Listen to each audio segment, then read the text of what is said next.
স্বাদে গন্ধে ঘটি বাঙাল চ্যানেলে আপনাদেরকে স্বাগত জানাই।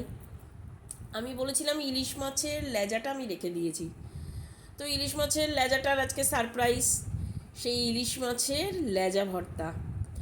তো ইলিশ মাছের লেজায় কিন্তু কাটা সব থেকে বেশি থাকে।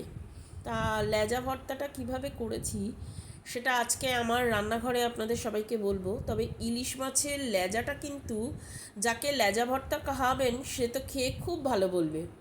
দেখুন, আমার একটা লেজা বড় আর একটা লেজা ছোট। যতগুলো ইলিশ মাছ কিনবেন সবগুলো লেজাই কিন্তু ফ্রিজে রেখে দেবেন, তার কারণ লেজা ভর্তাটা খেতে হেভি লাগে।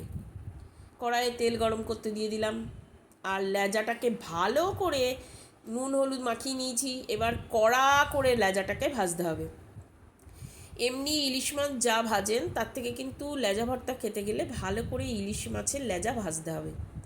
একটু পেঁয়াজ কুচিয়ে নিয়েছিলাম, সেই পেঁয়াজটাকে ওই ভাজা মাছের তেলেই ভালো করে লাল লাল করে ভেজে নিলাম।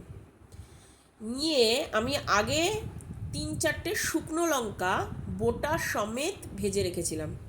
সেই শুকনো লঙ্কাগুলোকে একটা লঙ্কা রেখে দিয়ে নুনের সাথে ভালো করে মেখে নিয়েছি। ধনেপাতাগুলো একটু কুচিয়ে নিয়েছি। ধনেপাতা কারোর বাড়িতে না থাকলেও কোনো অসুবিধা নেই, তবে থাকলে একটু টেস্ট বাড়ায়, এই যা।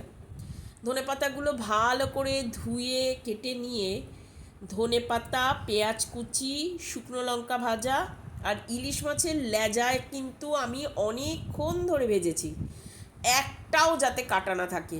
যে লেজা ভর্তা খাবে সে কিন্তু আপনার সুনাম করবে, কিন্তু কাটা যদি গলায় বাঁধে তখন কিন্তু সুনাম আর থাকবে না।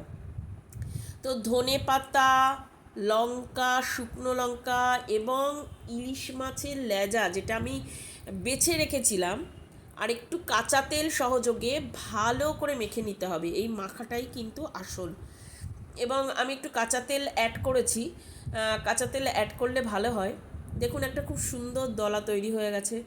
তার উপরে ওই একটা ডেকোরেশনের জন্য শুকনো লঙ্কা দিয়ে দিলেন, অল্প একটু কাঁচা তেল দিলেন, আর নুনটা পাশে রেখেছি। কাঁচা নুন একদম স্বাস্থ্যের পক্ষে খাওয়া ভালো না, তবুও রেখেছি। যদি মানে কারোর মনে হয় যে একটু নুন কম হয়েছে তাহলে সে নুন পাশে রাখতে পারে। আমার মতন একদিন লেজা ভর্তা বানিয়ে সবাই খাবেন কিন্তু। আর যার যার ভালো লাগবে আমার এই লেজা ভর্তাটা, সে অবশ্যই আমার রান্নার চ্যানেলে কমেন্ট করবেন।